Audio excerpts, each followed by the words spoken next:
Welkom bij Pelemaas TV. Het was weer genieten in IJsselstein, waar afgelopen woensdag en donderdag het jaarlijkse terugkerende festival Jera On Air werd gehouden. Speciaal ter gelegenheid van het 20-jarig jubileum duurde het muziekfestijn 2 dagen. Het begon allemaal zo'n 20 jaar geleden. De geboorte van het muziekfestijn Jera On Air. Nu, 20 jaar later, vertelt een trotse voorzitter over het ontstaan van de jaarlijkse happening. Ja, we zijn eigenlijk gewoon begonnen met een klein festival bij ons langs op het veld. En we zijn steeds groter gegroeid met enthousiaste vrijwilligers, steun van de mensen in het dorp, met sponsors. En we zijn steeds groter gaan groeien. En vooral gewoon een enthousiaste club. We hebben het zelf voor elkaar gekregen om te krijgen waar we nou zijn. 20 jaar is een jubileum en betekent natuurlijk iets extra's. Nou, we hebben dit jaar flink uitgepakt. We hebben een extra dag erbij genomen. Dat is de vrijdag. Daar hebben we 7 bands gaan spelen. Dat was een extraatje van ons naar onze fans. Het was van €5 entree en dat was een heel mooie pre-party.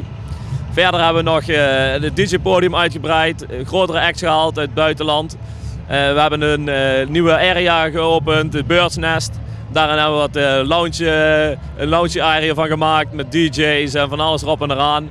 En we hebben de camping weer een nieuw terreintje gegeven en uitgebreid. Dus we hebben flink uitgepakt denk ik voor ons feest. Natuurlijk bedoelde Sjoerd woensdag en niet vrijdag. Behalve een nieuwe plaats voor de camping was deze dit jaar voorzien van een heuse campingburgemeester. Een zware taak, maar iemand moest het doen. Ik ben campingburgemeester van Jera On Air 2012. En ik mag de gasten begeleiden met binnenkomst, controleren op glaswerk, drugs, wapens enzovoort. Alles wat niet mag natuurlijk. En hoeveel gasten zitten er op deze camping? Ja, naar schatting zo'n 350. Dat is toch heel wat. Dan heb je eigenlijk assistentie nodig als burgemeester zijnde. Ja, ik heb constant 2 medewerkers erbij. Burgemeester Bram heeft zo zijn eigen methodes om de gasten in het gereel te houden. Hey jongens. En mijn jongens.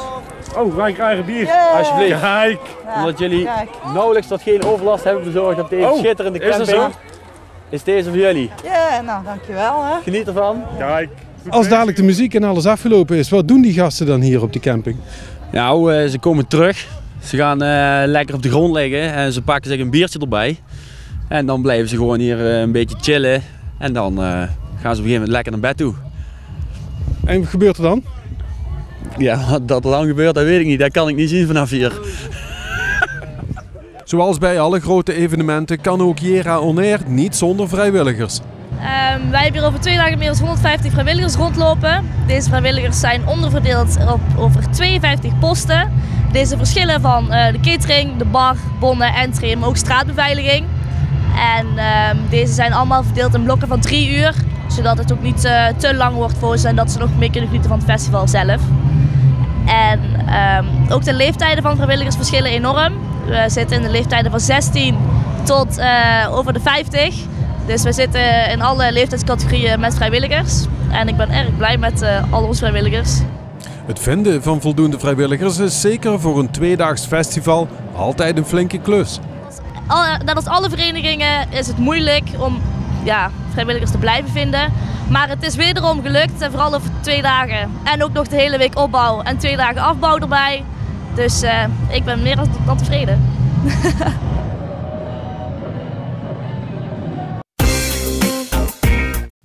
Maya Kateman van Opbergen van reisbureau Vice Versa is een van de 3 genomineerden voor de titel Zakenvrouw Noord-Limburg.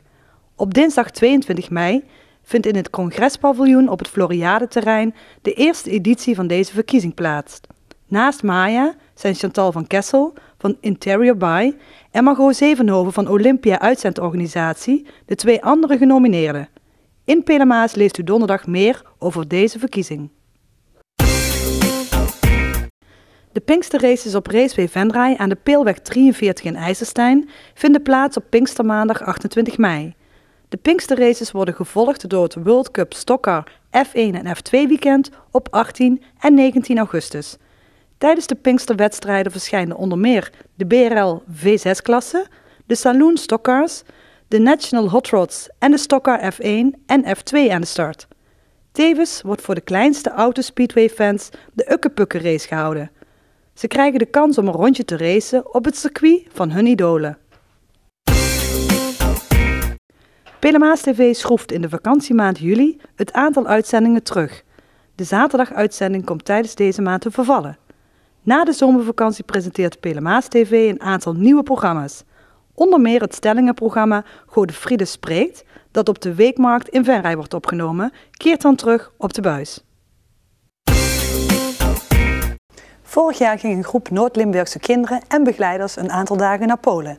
Dit jaar kwamen de kinderen uit het Poolse Wazos naar onze regio. Ze werden enkele nachten ondergebracht in gastgezinnen en overdag werd er natuurlijk van alles ondernomen. Terwijl de rest van Gijsteren helemaal in het teken staat van de kunstmanifestatie, is op de Oostrumseweg de uitwisseling met Polen in volle gang. De vriendschapsband van Noord-Limburgers met inwoners van de zuidwestelijke provincie Neder-Silesië en in het bijzonder de gemeente Wazos bestaat al sinds 1992. Na een paar moeizame jaren lijkt de tij gekeerd en zijn er weer meer Poolse kinderen mee naar Nederland gekomen. Ik dacht 32 personen zijn er nu dit jaar gekomen, waarvan veel nieuwe kinderen bij zitten die we dus nog niet kennen. En dat biedt weer perspectief voor de toekomst. Dus het gaat goed, ook met de uitwisseling in totaliteit. We hebben dit jaar met weinig moeite de gastgezinnen al bij elkaar kunnen krijgen. Dus het is weer een aansporing om volgend jaar weer naar Polen toe te gaan. Want volgend jaar gaan de Noord-Limburgers naar het Poolse Wazos en zo blijft de uitwisseling in stand. De stichting is noodgedwongen ontstaan, want oorspronkelijk was de uitwisseling een gemeentelijke activiteit.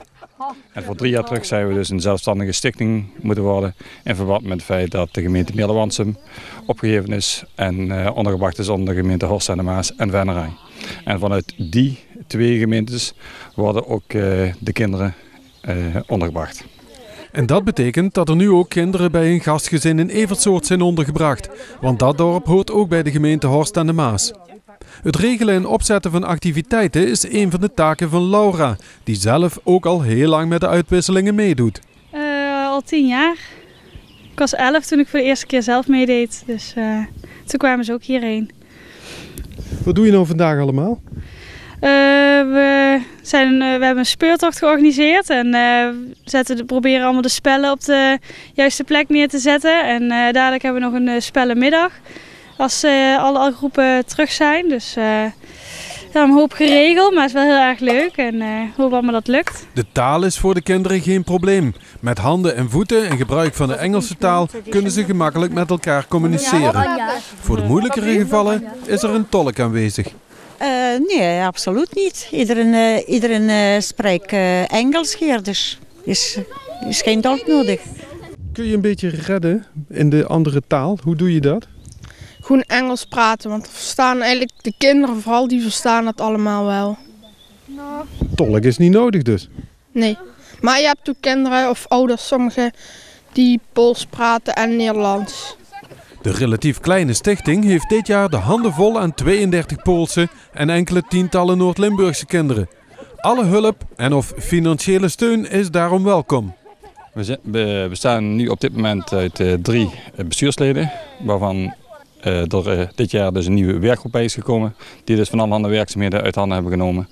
En wij kunnen altijd mensen gebruiken, dus zeg het voort, zeg het voort.